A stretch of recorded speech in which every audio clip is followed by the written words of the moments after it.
ఉన్న వారందరూ ఒకసారి ప్రభువు స్తోత్రం చెప్దామా? ఇంతవరకు చక్కని పాటలు, చక్కని స్తుతి ఆరాధన, ఈ స్థలమందు చేయబడిన ప్రతి ప్రార్థన కూడా ఆకాశమందులున్న దేవుడు నిశ్చయముగా ఆలకించి సమాధానం ఇచ్చేదను కాక.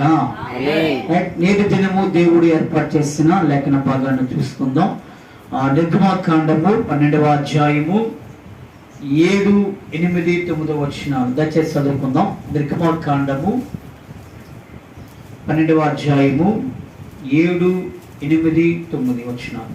ఈ నెల 14వ దినము వరకు మీరు దానిని ఉంచుకొనవలెను.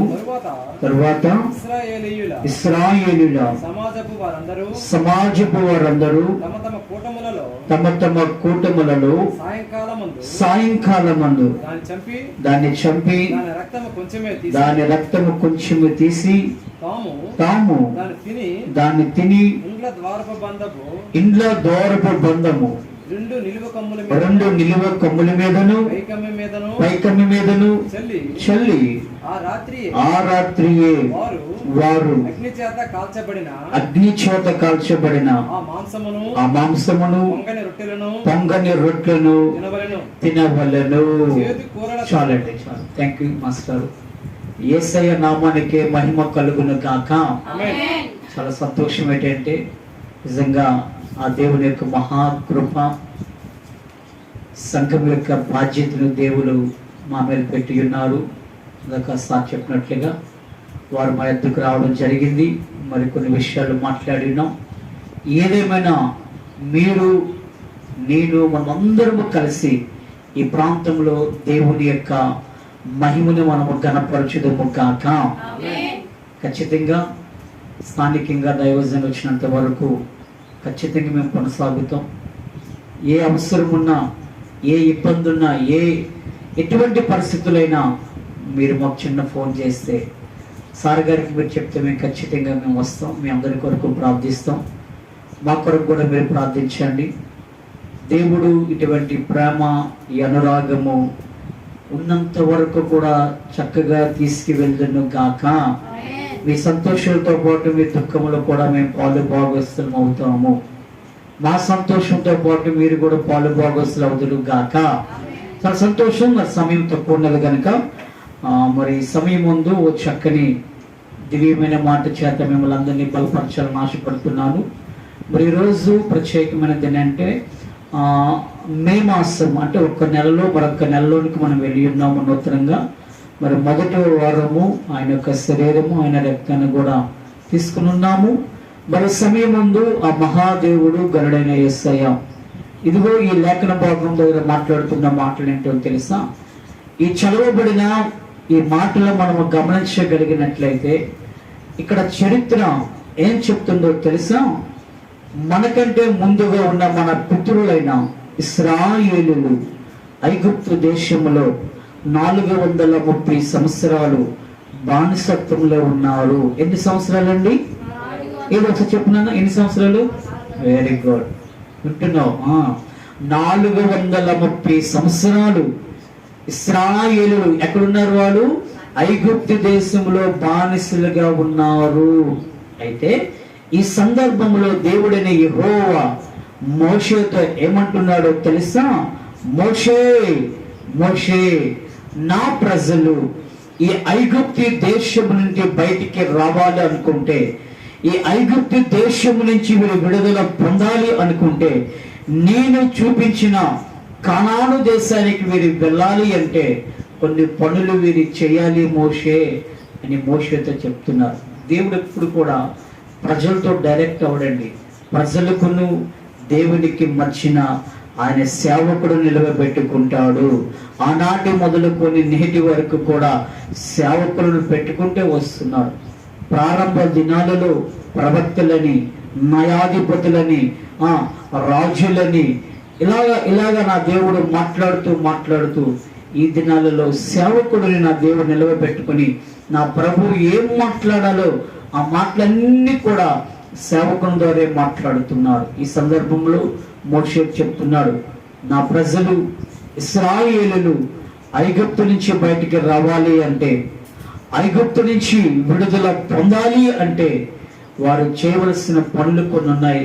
చేయనివ్వండి అంటున్నారు. ప్రియమైన వాళ్ళరా, ఏ పనులు చేయాలి, వారు ఏం చేసి ఉన్నారో, ఒకవేళ ఐగుప్తి అనే ఒకవేళ ఆ చెరలో ఒకవేళ మనం ఉండినట్లయితే, మనము కూడా అటువంటి పనులు చేయగలిగినట్లయితే, ఐగుప్తు నుండి దేవుని ప్రజలు ఎలాగైతే కనానికి వెళ్ళి ఉన్నారో, ఈ రోజున పరమ కనానైన ఆ పరలోకానికి దేవుడు మనం తీసుకువెళ్తున్న గాక. ఒకసారి చెప్పండి ఆమేన్. రైట్. ఈ సమయం ముందు చదవబడిన లేఖన భాగాన్ని గమనించగలిగినట్లయితే, ఐగుప్తు దేశంలో ఇశ్రాయేలులు బంధించబడ్డారు. వారు బయటికి రావాలంటే ఏం పనులు చేశారు, ఏ పనులు చేయమని దేవుడు చెప్పాడో అక్కడ వ్రాయబడి ఉన్నది.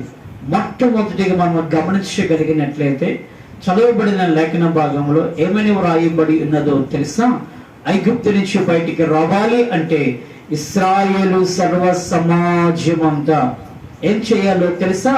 నెంబర్ 1, మచ్చైనను మరకైనను ముడతైనను కుళ్ళినదైనను ఏమీ లేనిది మంచి గొర్రె పిల్లను తీసుకొని, ఆ గొర్రె పిల్ల యొక్క రక్తము ద్వారబంధం యొక్క నిలువ కమ్మిని మీదను పై కమ్మి మీదను రక్తమును పూయమని దేవుడు చెప్పి ఉన్నాడు. అర్థమవుతుందండి?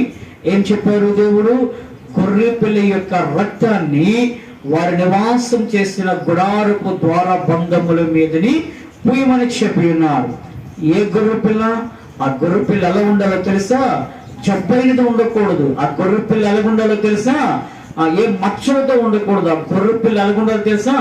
బలహీనంగా ఉండకూడదు. ఆ గొర్రె పిల్ల శ్రేష్టమైనది, ఆరోగ్యకరమైనదిగా ఉండాలి. అటువంటి గొర్రె పిల్లను తీసుకుని ప్రతి ఇండ్లలో కూడా ప్రతి ద్వారబంధం మీద ఆ రక్తాన్ని పూయడి అని దేవుడు చెప్పి ఉన్నారు. ఎందుకయ్యా రక్తాన్ని పూయాలి అంటే, సంహరించే దూత వస్తుంది. ఏ ద్వారబంధపు కమ్మి మీద ఆ గొర్రె పిల్ల రక్తము పూయబడుతున్నదో ఆ ద్వారాన్ని, ఆ గృహాన్ని దాటిపోతుంది. హల్లెలూయా. ఈ చరిత్రంతో మీకు తెలుసు, నేను చెప్పనవసరం లేదు కనుక నేను వాక్యంలోనికి వెళ్ళిపోతున్నాను. ఏ రక్తము చేయమన్నారు? ఏ రక్తాన్ని పూయమన్నారు? అక్కడ గొర్రె పిల్ల. చెప్పండి, ఏ రక్తము? ఎవరు ఈ గొర్రె పిల్ల? యోహాను సువార్త 1:29 ఓ చక్కని మాట ఉన్నదో తెలుసా?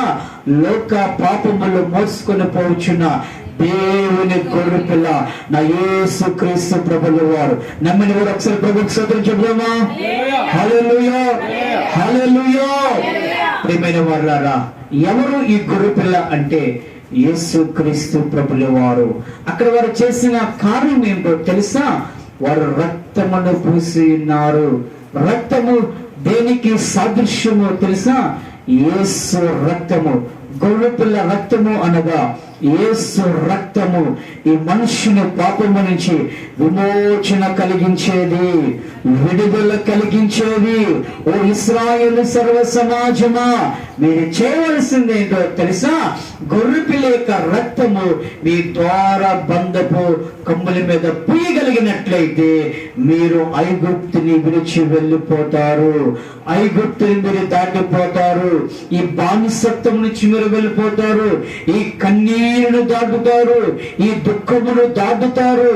ఈ ఉదయకాల సమయమందు ఎవరైనా దుఃఖములో ఉండినా, ఎవరైనా కన్నీరులో ఉన్నా, ఐగుప్తు లాంటి శ్రమ, ఐగుప్తు లాంటి ఇబ్బంది, ఐగుప్తు లాంటి ఇరుకులో ఒకవేళ ఎవరైనా ఉన్నా సరే దేవుడు చెప్పమన్నది ఏంటో తెలుసా? యేసు క్రీస్తు ప్రభువు రక్తము మన మీద చల్లబడితే, యేసు రక్తం మనము పూసుకున్నట్లయితే నిశ్చయముగా ఐగుప్తు లాంటి శ్రమను మనమందరము దాటుతాము. ఐగుప్తు లాంటి ఇబ్బందిని మనము దాటుతూ వస్తున్నాం. ప్రియమైన వారులారా, నా దేవుడు ఏమంటున్నాడో తెలుసా? ఇదిగో ఇశ్రాయేలు సర్వ సమాజమా, మీరు ఐగుప్తు నుంచి బయటికి రావాలి అంటే గొర్రె పిల్ల రక్తము పూయాలి అనగా విమోచింపబడాలి. చెప్పారు కదండి, రక్తము దేనికి సాదృశ్యము? విమోచనకి సాదృశ్యము, విడుదలకి సాదృశ్యం. అయ్యా మేము దేని నుంచి విమోచింపబడాలయ్యా, దేని నుంచి మేము విడుదల చేయబడాలయ్యా అని మీరు అనుకుంటున్నారేమో. ఈ రోజున నీవు నేను విమోచించవలసినది, విడుదల పొందవలసింది ఎక్కడి నుంచో తెలుసా? లోకములో నుంచి మనం ఏం చేయాలి? విమోచింపబడాలి. అనగా లోకముల నుంచి మనం ఏం చేయాలి? విడుదల పొందాలి. హల్లెలూయా చెప్పండి, హల్లెలూయా. ప్రియమైన దైవ సంగమా, ఈరోజు ఈ లేఖన భాగం ద్వారా దేవుడు చెప్తున్న మాట ఏంటో తెలుసా? మనము లోకములో నుంచి విడుదల పొందాలి. అనగా లోకములో నుంచి ప్రత్యేకించబడాలి. ఎందుకో తెలుసా? నీవు నేను ప్రత్యేకమైన జనాంగము గనక లోకముల నుంచి మనం ఏం చేయాలి? ప్రత్యేకించబడాలి అంటున్నాడు నా దేవుడు. ఐగుప్తు నుంచి మీరు ప్రత్యేకించబడాలి అంటే గొర్రెపిల్ల రక్తాన్ని మీరు పూసుకోండి, లేకపోతే సంహరించే తోట వస్తుంది, చంపేస్తుంది, వెంటనే వారు చేసి ఉన్నారు. ఆ రీతిగా మనము కూడా ఈ లోకముల నుంచి విమోచింపబడాలి. అయ్యా లోకములో ఏమున్నదండి? లోకములో శరీరాంశ ఉన్నది, నేత్రాంశ ఉన్నది, జీవపడము ఉన్నది, సంతోషము, ఆనందము సమస్తము ఎక్కడ దాగి ఉన్నాయో తెలుసా? లోకములను దాగి ఉన్నాయి. వాటన్నిటి నుంచి మనమందరము విమోచింపబడాలంటే మన పైన యేసు క్రీస్తు రక్తము పూయబడాలి. ప్రియమైన వారులారా, ఇదిగో చూడండి, చాలా మంది దేవుణ్ణి ఎరిగిన వారు కూడా ఏం చేస్తుంటారో తెలుసా? లోకము కావాలి, సంఘము కావాలి, లోక ఆచారాలు కావాలి, సంఘం యొక్క నియమ నిబంధనలు కూడా కావాలి. ప్రియమైన వారులారా, కొన్ని ప్రాంతాల్లో చూస్తే చాలా విచిత్రంగా ఉంటారు. ఒక చోట నేను విన్నాను, అదేంటో తెలుసా? ఒక ప్రాంతంలో చక్కని కుటుంబం ఉన్నది. వారు చక్కని గృహాన్ని నిర్మించుకున్నారు. గృహాన్ని నిర్మించుకున్నప్పుడు సేవకుడు తెలియపరిచారు, పాస్టర్ గారు ఇదిగో మీరు చాలా దినాలు ప్రార్థించారు కదా, మేము గృహాన్ని కట్టుకున్నాం, మరి గృహాన్ని కట్టుకున్నాం కనుక మరి దీని ఓపెనింగ్కి మీరు రండి అని చెప్పినప్పుడు పాస్టర్ గారు, అమ్మ తప్పనిసరిగా వస్తాము, చక్కగా కొంతమంది సేవకులు తీసుకొచ్చి ఆ ఇల్లుని మేము ఓపెన్ చేస్తామని చెప్పారు. అయితే పాస్టర్ గారు వస్తూ మీరు ఎప్పుడు వస్తారో తెలుసా? రేపు ఉదయం తెల్లవారి 3:40 రండి అన్నారు. ఎన్ని గంటలకమ్మా? ఉదయం 3:40. పాస్టర్ గారికి స్టార్టింగ్ లో అర్థం అవ్వలే. ఎక్కడైనా ఇల్లు ఓపెనింగ్ చేస్తే చుట్టాలు బంధువులు వస్తారు, 10 గంటలకో 9కో ఓపెన్ చేస్తారు. ఇదేంటి ఈయన 3:30కి రమ్మంటున్నారు, అంత ఉదయాన్న ఇది కరెక్ట్ కాదేమనుకుంటామా? అంత ఉదయాన్న ఎవరు రారు కదంటే, లేదు పాస్టర్ గారు మీరు వచ్చేసండి, మేము ఉంటాం కదా, ప్రార్థన చేసేయండి అంటున్నారు. అమ్మా మరి ఏ పాస్టర్ గారు పిలిచినా రారమ్మంటే వాళ్ళందరూ ఎందుకు మీరు వచ్చేసండి. అమ్మ మరి సంఘానికి పిల్లరంటే ఈసారికి సంఘం వద్దులండి, భోజనానికి సంఘం వస్తుంది, మీరు మాత్రం వచ్చి 3:30కి ఏం చేయండి, ఆ రిబ్బన్ కట్ చేసి ఇల్లును ఓపెన్ చేసేయండి అంటున్నారు. అర్థం కాలే పాస్టర్ గారికి. తర్వాత వివరాలకి వెళ్తే వాళ్ళు చూసారు ముహూర్తం ఎన్ని గంటలకు తెలుసా? 3:30కి ముహూర్తం చూశారు. ఆ ముహూర్తానికే పాస్టర్ గారితో వారు ఏం చేస్తున్నారు? ప్రార్థన చేస్తున్నారు. అంటే దాని అర్థం ఏంటో తెలుసా? లోకము కావాలి, సంఘము కావాలి. ఈ రోజు నా దేవుని వాక్యం ఏంటో తెలుసా? మీరైనా నేనైనా మనమందరము కూడా ప్రత్యేకించబడాలి, అనగా విమోచించబడాలి. యేసయ్య రక్తము నిన్ను నన్ను ప్రత్యేకంగా ఉంచింది. యేసయ్య రక్తము ఈ లోకము నుంచి మనల్ని విడుదల కలుగు చేసింది. ఆనాడు ఐగుప్తు నుంచి వారు కనానికి వెళ్ళాలి అంటే గొర్రె పిల్ల రక్తాన్ని ఎలాగైతే వారు పూసి ఉన్నారో, ఈ రోజున లోకము నుంచి మనము విమోచింపబడాలి అంటే గొర్రె పిల్ల అన్న యేసయ్య రక్తాన్ని మనము పూసుకోవలసిన అవసరం ఉన్నది. ప్రియమైన దైవ సంగమా, బైబిల్ గ్రంథములో ఒక వ్యక్తి ఉన్నారు, యెహోషువ 2:18 కనిపిస్తుంది. ఆమె పేరు రాహాబు. ప్రియమైన వాళ్ళారా, ఆ రాహాబు ఏమంటున్నారో తెలుసా? వేగులు వారు వచ్చినప్పుడు, ఇదిగో ఈ పట్టణాన్ని మేము నాశనం చేయబోతున్నాము, ఈ ప్రాంతాన్ని మేము నాశనం చేయబోతున్నాము, మమ్మల్ని నీవు ఏ కిటికీల నుంచి మమ్మల్ని దించి ఉన్నావో అదే కిటికీకి నువ్వేం చేయాలి? ఎర్రని దారాన్ని కట్టు అని రాహాబుతో చెప్పి వేగులు వారు వెళ్ళిపోయారు. ప్రియమైన వాళ్ళారా, ఏ దారం కట్టమని చెప్పి ఉన్నారమ్మా? ఒకసారి గట్టి చెప్పండి, ఏ దారము? ఎందుకు ఎర్రని దారాన్ని కట్టమన్నారు? పసుపు దారం కట్టవచ్చు కదా, తెల్లని దారం కట్టవచ్చు కదా, నల్ల దారం కట్టవచ్చు కదా. వేగుల వారు ఏం చెప్పారు? ఎర్రన దారమే కట్టమన్నారు. ఆ ఎరుపు దేనికి సాదృశ్యమో తెలుసా? 2024 సంవత్సరముల క్రిందట కుల మత జాతి వర్గ రంగు భేదము లేదు, సమస్త మానవ జాతి కొరకు దారులుగా నేను ప్రకటిస్తున్న యేసయ్య రక్తమును కాచి ఉన్నాడు. ఆ ఎరిపే నా యేసు రక్తమునకు సాదృశ్యము. హల్లెలూయా. ఆ రోజున ఆ ఎర్ర దారము కట్టడము కారణాన తన బంధువులు రక్షించబడ్డారు. తన యొక్క ఇదిగో రక్త సంబంధికుడికి విడుదల వచ్చింది. తన తల్లి, తన చెల్లి, తన తండ్రి, తన ఇంటి వారందరూ కూడా, రాహాబు ఇంటి వారందరూ కూడా ఆ నాశనం నుంచి విడుదల పొందడానికి గల కారణము, ఆ భయంకరమైన విపత్తు నుంచి వారు విడుదల పొందడానికి గల కారణము ఆమె ఎర్రని దారము కట్టి ఉన్నది. హల్లెలూయా. ఈ ఎరుపు యేసు క్రీస్తు ప్రభుల వారి రక్తానికి సాదృశ్యము. దీని అర్థం ఏంటో తెలుసా? మనము విమోచింపబడాలి, విడుదల చేయబడాలి. ఐగుప్తు నుంచి మీరు వెళ్ళాలంటే గొర్రె పిల్ల రక్తము పోయవలసినదే. ఈ రోజున ఏ ఐగుప్తి ఒకవేళ మనల్ని బాధపడుతున్నదో, ఏ ఐగుప్తి మనల్ని పట్టి పీడిస్తుందో, ఈ ఐగుప్తు నుంచి మనం బయటికి రావాలంటే యేసు రక్తములో మనం విమోచింపబడాలి. రెండవదిగా అక్కడ ఏమన్నా అంటున్నాడో తెలుసా? నా దేవుడు, ఇశ్రాయేలు వారులారా, మీరు ఐగుప్తు నుంచి బయటికి రావాలి అంటే మీరు చేయవలసింది రెండవది ఏంటో తెలుసా? అక్కడ చదవండి. ఆ రాత్రియే అక్కడ ఉంటది. ఆ రాత్రియే వారు అగ్ని చేత కాల్చబడని. చాలండి. ఏమైనా ఇక్కడ రాయబడినది? ఆ రాత్రి అగ్ని చేత కాల్చవేయాలి. ప్రియమైన వారులారా, ఏంటి ఈ అగ్ని? ఎవరు ఈ అగ్ని అని మనం గమనించగలిగినట్లయితే పరిశుద్ధ గ్రంథమైన బైబిలులో అపోస్తలుల కార్యములు 2వ అధ్యాయం 1, 2, 3 వచనాలను మనము గమనించగలిగినట్లయితే ఆ దినమున 120 మంది మీదకి అగ్ని జ్వాలలు దిగి వచ్చి వారు పరిశుద్ధాత్మ శక్తిని పొందుకున్నారు. హల్లెలూయా. ఆ మేడగది మీద 120 మంది ప్రార్థిస్తుండగా, 120 మంది స్తుతిస్తుండగా, 120 మంది నా దేవుణ్ణి ఆరాధిస్తుండగా అగ్ని దిగి వచ్చింది. ఏమిటి అగ్ని అంటే? పరిశుద్ధాత్మ.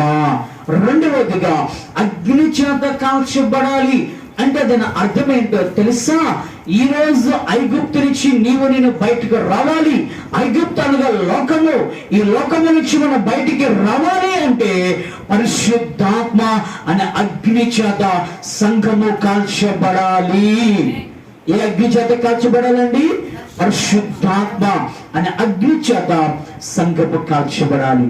ఏ వ్యక్తి పరిశుద్ధాత్మ అనే అగ్ని చేత కాల్చబడతాడో, ఏ కుటుంబము పరిశుద్ధాత్మ అనే అగ్ని చేత కాల్చబడుతున్నదో, ఏ సంఘము పరిశుద్ధాత్మ అనే అగ్ని చేత కాల్చబడుతున్నదో, ఈ ఐగుప్తు అనే లోకము నుంచి వారు బయటికి వస్తారు.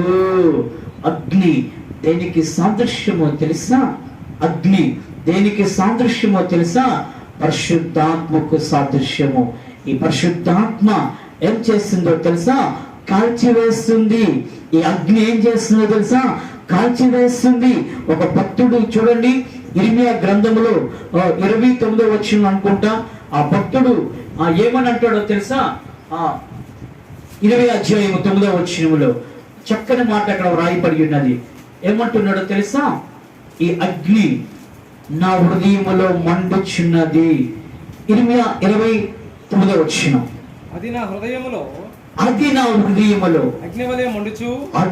వలె మండుచున్నది. చాలు సార్. ఏమని వ్రాయబడినదమ్మా? ఇర్మియా భక్తుడి హృదయంలో ఏం మండుచున్నది? అగ్ని మండుచున్నది. అగ్ని ఒకవేళ మన హృదయంలో మండినట్లయితే మన హృదయంలో ఉన్న సమస్తం కూడా ఏమవుతుందో తెలుసా? కాలిపోతుంది. అగ్గికున్న స్వభావం ఏంటండి? అగ్గికున్న స్వభావం ఏంటో తెలుసా? కాల్చివేస్తుంది. చిన్న అగ్గే అరణ్యమును కాల్చివేస్తుంది. గడిచిన కొన్ని నెలల క్రిందట అమెరికా కాలిఫోర్నియా ప్రాంతంలో ఆ ఎన్నో ఎకరాల హెక్టర్స్ అడవులు ఏం కాల్చింది? అగ్ని కాల్చింది. అగ్ని చాలా శక్తివంతమైనది. ఆ అగ్ని ఏం చేసిందో తెలుసా? అరణ్యంలో కాల్చివేసేసింది. ఇర్మియా హృదయములో ఏముందో తెలుసా? అగ్ని మండుచున్నది. ఈ రోజున ఆ అగ్నియే పరిశుద్ధాత్మ. మన హృదయంలో ఏముండాలి? పరిశుద్ధాత్మ కాల్చాలి. మన హృదయంలో ఏముండాలి? పరిశుద్ధాత్మ శక్తి ఉండాలి అని దేవుని వాక్యం అంటుంది. ఓ ఇశ్రాయేలు వారులారా, ఇశ్రాయేలు సర్వ సమాజమా, మీరు బయటికి రావాలి అంటే అగ్ని చేత కాల్చబడాలి. ఈ కాలము వాక్యం అంటున్న యవన సహోదరుడా, యవన సహోదరి, ప్రేమైన దైవక సంగమా, మన హృదయములున్న సమస్తము కాల్చివేయాలి అంటే పరిశుద్ధాత్మతో మనము ఉండాలి. ఏ వ్యక్తి పరిశుద్ధాత్మను పొందుకుంటాడో, ఏ వ్యక్తి పరిశుద్ధాత్మ శక్తిని కలిగి ఉంటాడో, వారి హృదయములున్న ప్రతి చెడ్డ కార్యాలు, ప్రతి అసూయ, ప్రతి కుళ్ళు, దేవునికి వ్యతిరేకంగా రూపకబడుతున్న ప్రతి ఆలోచన కూడా ఏమవుతుందో తెలుసా? కాల్చివేయబడుతున్నది. హల్లెలూయా. మన హృదయములో అగ్ని ఉంటే హృదయములో ఉన్న సమస్త దుర్నీతి ఏమైపోద్ది? కాలిపోతుంది. అగ్గి పక్కన ఎక్కడ ఉండగలం మనం? ఒకవేళ ఉన్నాము ఏమవుతుంది? మన వస్త్రాలు కాలిపోతాయి. ఏ వస్త్రాలకైతే కాలిన అనుకుంటే మన శరీరం కూడా కాలిపోతుంది. మన హృదయములో పరిశుద్ధాత్మ అనే అగ్ని ఉంటే హృదయములో ఉన్న సమస్తము కాలిపోవలసినది. రెండవదిగా మనకుండవలసిన లక్షణం ఏంటో తెలుసా? పరిశుద్ధాత్మ అగ్నితో మనం కాల్చబడాలి. ఐగుప్తుల నుంచి కనానుకు వెళ్ళాలి అంటే గొర్రెపిల్లి యొక్క రక్తమును పూయాలి అనగా లోకములో నుంచి విడుదల పొందాలి, విమోచన పొందాలి అని దేవుడు అంటున్నాడు. రెండవదిగా ఐగుప్తులో నుంచి మీరు కనానికి వెళ్ళాలి అంటే మీరు అగ్ని చేత కాల్చబడాలి అని దేవుని వాక్యం అంటుంది. మూడవదిగా ఇశ్రాయేలు సర్వ సమాజమా, మీరు ఐగుప్తుని దాటి నేను చూపించబోతున్న ఆ పాలు తేనెలు ప్రవహించే దేశానికి వెళ్ళాలి అంటే మీరు చేయవలసింది ఏంటో తెలుసా? అక్కడే వ్రాయబడిన మాట, మాంసమును పొంగని రొట్టెలను తినవలను. ఏం తినమంటున్నాడు దేవుడు? చెప్పండి ఏం తినమంటున్నాడు? ప్రతి వారం కూడా మనం ఇక్కడ ఏం తింటున్నాము? మాంసం. కనుక చెప్పారు మాంసం తినట్లేదు ఏంటి? మీరు తింటున్నాను, నేనైతే తింటున్నాను. హల్లెలూయా. ఆ ఐగుప్తుల నుంచి మీరు కనానికి వెళ్ళాలి అంటే మాంసం తినండి, రొట్టెలు తినండి అంటున్నాడు దేవుడు. ఏమిటి మాంసము, ఏంటి రొట్టు అని చూడగలిగినట్లయితే నిర్గమాకాండము 25వ వచనం 25వ అధ్యాయం 30వ వచనంలో ఓ చక్కని మాట రాయబడి ఉన్నది. నిర్గమాకాండము 25:30వ వచనం, నిత్యము నా సన్నిధిని సన్నిధి రొట్టెలను, నిత్యము నా సన్నిధి రొట్టెలను నీ బల్ల మీద ఉంచవలను. ప్రత్యక్ష గుడారములు సముఖపు ఆ రొట్టెలు బల్ల అనేది ఉంటున్నది. ఆ బల్ల మీద ఏముంచాలో తెలుసా? నిత్యము రొట్టెలు ఉంచాలి. ఆ రొట్టె దేనికి సాదృశ్యమో తెలుసా? ఆ మాంసము దేనికి సాదృశ్యమో తెలుసా? ఆ రొట్టె దేవుని వాక్యం ఒక సాదృశ్యం. నమ్మిన వారు ఒకసారి స్తోత్రం చెప్దామా? కొంచెం బిగ్గరగా చెప్దామా? నా దేవుడు ఏమంటున్నాడు? మీరు ఐగుప్తుని దాటి వెళ్ళాలి అంటే మాంసము తినండి, రొట్టెని తినండి. దీని అర్థం ఏమిటో తెలుసా?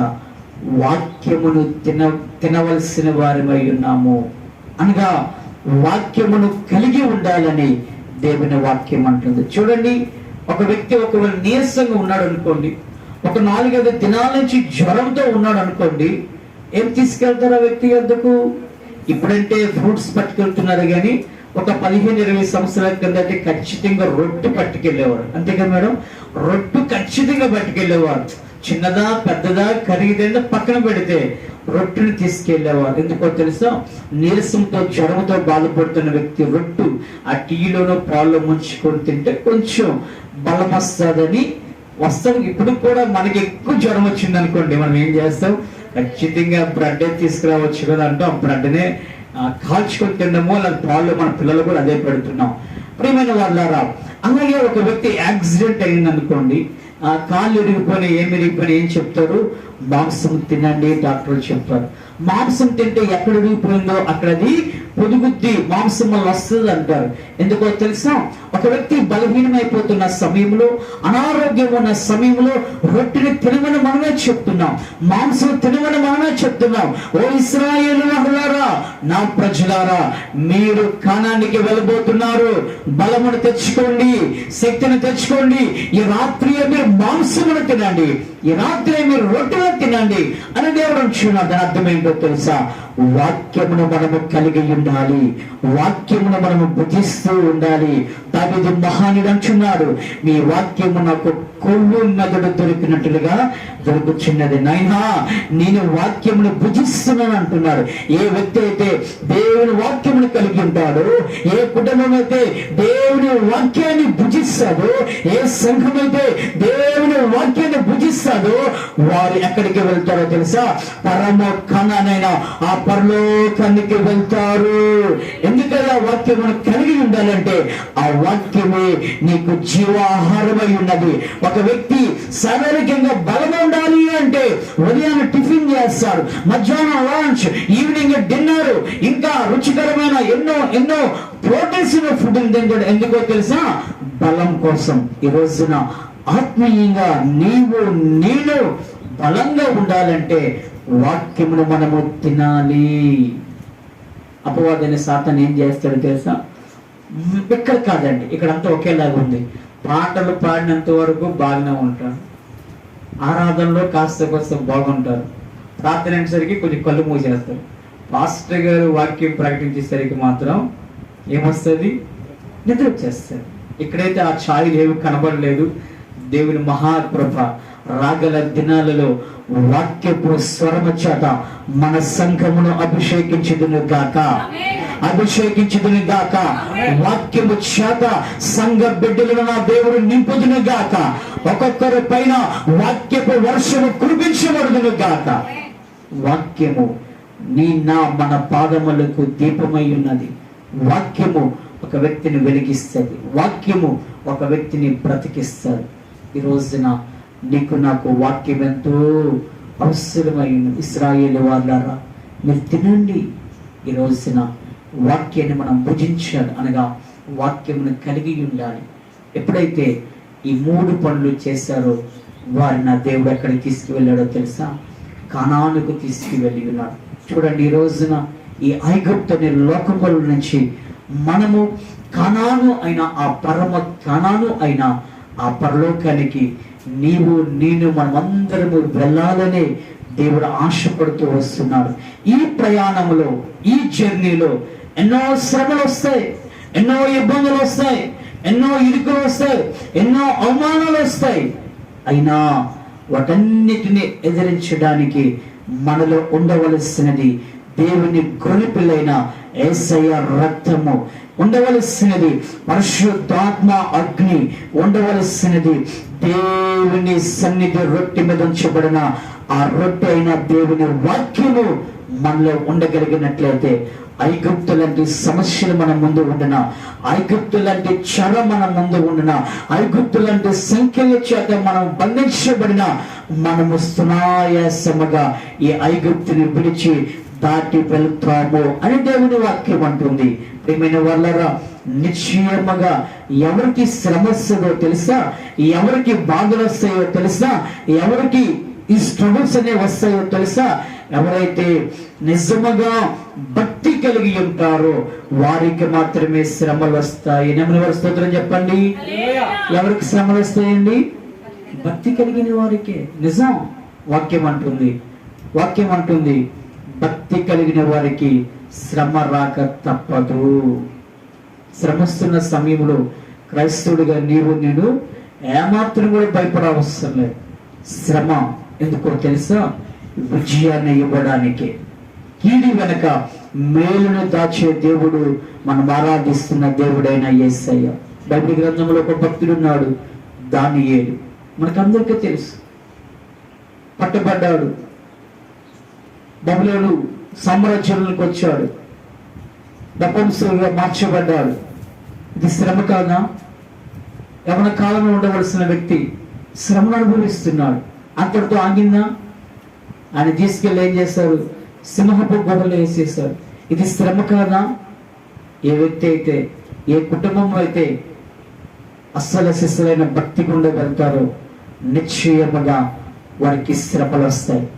ఐగుప్తు ఎదురవుద్ది, ఐగుప్తు సంఖ్యలు ఎదురవుతాయి, ఐగుప్తు బానిసత్వం ఎదురవుతుంది. అయినను నా దేవుడు ఎవరో తెలుసా? ఆ ఐగుప్తులో నుంచి నిన్ను నన్ను ఆయన విడిపించడానికి సమర్థుడు.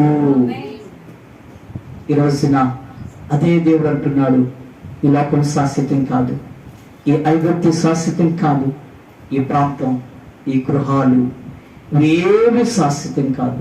శాశ్వతమైన లోకం ఒకటి ఉన్నది, శాశ్వతమైన పట్టణం ఒకటి ఉన్నది. అది 12 ముత్యపు గుమ్మములు కలిగిన ఆ బహు సౌందర్య సియోను పట్టణమైన ఆ పరలోకములో మనమందరము ఉండాలని నా దేవుడు ఆశిస్తున్నాడు. ఈ ఐగుప్తులో నుంచి ఆ కనాను ప్రయాణంలో మనము వెళ్ళాలి అంటే ఈ 3 లక్షణాలు మనం కలిగి ఉండాలి.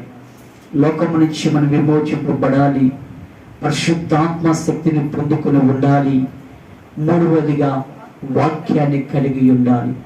ఏ వ్యక్తి అయితే పరిశుద్ధాత్మతో ఉంటాడో, ఏ కుటుంబం అయితే వాక్యం కలిగి ఉంటుందో, ఏ సంఘం అయితే లోకము నుంచి ప్రత్యేకించబడి ఉంటున్నదో వారు ఎక్కడికి వెళ్ళిపోతారో తెలుసా? పరమ కణానైన ఆ పరలోకానికి వెళ్ళిపోతారు. అందుకే ప్రతి నెల కూడా ఆయన శరీరముకు సాదృశ్యంగా ఉన్న రొట్టెను, ఆయన రక్తముకు సాదృశ్యంగా ఉన్న ఈ ద్రాక్షారసాన్ని మనం తీసుకుంటుందని కారణం ఏంటో తెలుసా? మనమందరము కూడా ఆ దేవుడు ఆ పునాదులు గల పట్టణంలో ఉండాలని నా దేవుడు ఆశిస్తున్నాడు. ఈ ఉదయకాల సమయం ముందు పరిశుద్ధాత్మ దేవుడు ఏమంటున్నాడో తెలుసా? మోషే, నా ప్రజలు 430 సంవత్సరాలు బానిసత్వంలో ఉండిపోయారయ్యా. వారి కన్నీరుని చూశానయ్యా, వారి దుఃఖాన్ని చూసిన. మీకు విషయం తెలుసా? 430 సంవత్సరాలు కూడా ఎప్పుడు కూడా ఇశ్రాయేలు సంతోషంగా ఉండినట్లుగా కనబడలేదు. వారి పని చేయడమే, చాకరీ చేయడమే, మనశ్శాంతి లేని బ్రతుకులతో బ్రతికినప్పుడు నా దేవుడు కన్నులు చూశాయి. ఇప్పుడే ఈ రాత్రే ఈ రోజే నేను నా ప్రజలను తోడుకోబోతున్నాను. మోషే, కొంచెం చెప్పవా? నా మాటల వరకు చెప్పవా? నేను చేయమని పనులు చెప్పవా అని మోషేతో చెప్పినప్పుడు, మోషే, ఓ ఇశ్రాయేలు వారులారా, మనమందరము ఆరాధిస్తున్న దేవుడైన సైన్యములకు అధిపతిని యెహోవా ఏ మాట చెప్పాడు ఆ మాట మనం చేస్తే ఇప్పుడున్న ఈ సంఖ్యలో బ్రతుకు, ఇప్పుడున్న ఈ కాఠిన్యత, ఇప్పుడున్న ఈ దరిద్రత, ఇప్పుడున్న ఈ దుఃఖము, నిట్టూర్పు మనల్ని విడిచి వెళ్ళిపోతుంది. మనం చేద్దామా అని అడిగినప్పుడు ఇవేం చేయాలని బహుశా అడిగి ఉంటారు. మోషే అంటున్నాడు, మీరు చేయవలసింది ఏమీ లేదు, మీరు పరుగులు ఎత్తన అవసరం లేదు, తన ధాన్యాదులు అవసరం లేదు, మీరు చేయవలసింది ఏమీ లేదు. మీరు చేయవలసింది 3 పనులు చేయండి. ఏం చేయాలి? మీ మందలో మీరు వెళ్ళండి, గొర్రెనైనా మేకని తీసుకురండి, మడతైన మచ్చైన ఏ జబ్బు లేనిది శ్రేష్టమైన తీసుకొచ్చేయండి, దాన్ని చంపేయండి, ఆ రక్తాన్ని నిలువు కమ్ములకును అడ్డు కమ్ముకు పోయండి, చాలు. సంహరించే దూత ఈ రాత్రి రాబోతుంది, ఈ పట్టణాన్ని, ఐగుప్తు దేశాన్ని చంపేస్తుంది. గొప్ప విషయం ఏంటో తెలుసా?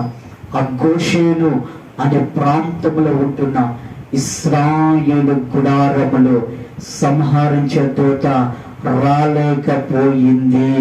దాని గల కారణము, అది వచ్చినప్పుడు ప్రతి ద్వారబంధం మీద నా యేసు రక్తము పోయబడి ఉన్నది. ఆ యేసు రక్తము మన ఇళ్లలో ఉండినప్పుడు ఏ శ్రమ మన యొద్దకు రాలేదు, ఏ కష్టము మన యొద్దకు రాలేదు, అపవాదనేవాడు మనల్ని తాకలేడు. కారణము యేసు రక్తము చేత మనము పోయబడి ఉన్నాం. అమూల్యమైన రక్తము చేత అనగా నిర్దోషమును నిష్కలంకమును గొర్రె పిల్ల వంటి క్రీస్తు రక్తము చేత విమోచింపబడుతుందని మీరు ఎరుగుదురు కదా. చూడండి, ఏ రక్తం అండది? అమూల్యమైన రక్తం. నిర్దోష నిష్కలంకములేని పరిశుద్ధ పవిత్రమైన ఆయన రక్తము చేత మనము విమోచింపబడిన వారు. ఇంకా లోకంలో ఉండిపోకూడదు. లోకముల నుంచి, లోకాచారాల నుంచి, పద్ధతుల నుంచి మనం ఏం చేయాలి? ప్రత్యేకించబడాలి. అది యేసయ్య రక్తానికి సాదృశ్యం. మీరేం చేస్తారో తెలుసా? మాంసాన్ని, రొట్టెల్ని అగ్నితో కాల్చండి, బాగా కాల్చండి, కాల్చబడాలి. మూడవదిగా మాంసం తినేసండి, రొట్టెలన్నీ తినేసండి. అది పెందలకడే మనం అందరం లేచి వెళ్ళిపోదామని మోషే చెప్పినట్లుగా ఈ 3 పనులు ఇశ్రాయేలు సర్వ సమాజం చేసింది. మీరు నమ్మండి, ఐగుప్తుని విడిచి సంతోషముతో సర్వ సమాజం అంతా కూడా బయలుదేరి కనానికి వెళ్ళినట్లుగా లేఖనాలు చూస్తున్నాం. ఈ రోజున మీరు, నేను, మనమందరము కూడా లోకము నుంచి ప్రత్యేకించబడి పరిశుద్ధాత్మ అగ్ని చేత కాల్చబడి వాక్యమైన రొట్టెను మనము తినగలిగినట్లయితే, ఈ 3 పనులు మనము చేయగలిగినట్లయితే మనం ఎక్కడికి వెళ్ళిపోతామో తెలుసా? పరమ కణాను అయిన ఆ పరలోకానికి వెళ్ళిపోతాం. క్రైస్తవునికి యొక్క ఆ చివరి ఎండింగ్ ఏమైనా ఉన్నది అంటే అది పరలోకమే. హల్లెలూయా. ఎవరైనా నన్ను ఎందుకు నువ్వు యేసయ్యను నమ్ముకున్నావని అడిగితే, ఎందుకు మీరు సేవ చేస్తున్నారని అడిగితే, ఎందుకు మీరు ఈ రీతిగా ఉన్నారని అడిగితే, నేను ఒకే ఒక మాట చెప్పగలుగుతాను. ఈ ప్రయాసంతో కూడా ఆ పరలోకములో చిన్న స్థలము కోసమండి. ఎందుకో తెలుసా?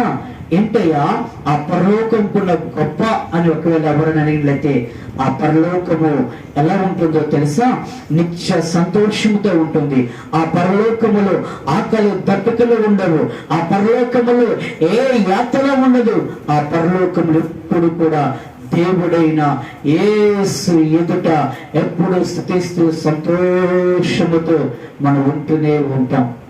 ప్రియమైన వాళ్ళారా, ఒక వ్యక్తిని అడిగానయ్యా, ఒక వ్యక్తి అంటున్నాడు, నేను చనిపోవాలనుకుంటున్నాను. అయ్యా, ఎందుకయ్యా మీరు చనిపోవాలనుకుంటున్నారంటే, అయ్యా మరి యేసు ప్రభువుని నమ్ముకుంటే పరలోకి వెళ్ళిపోతారంటే కదా, అక్కడ ఏమి బాధలు ఉండవాటు కదా, అందుకే నేను చచ్చిపోవాలనుకుంటాను, పరలోకం వెళ్ళిపోవాలనుకుంటాను అంటున్నాడు.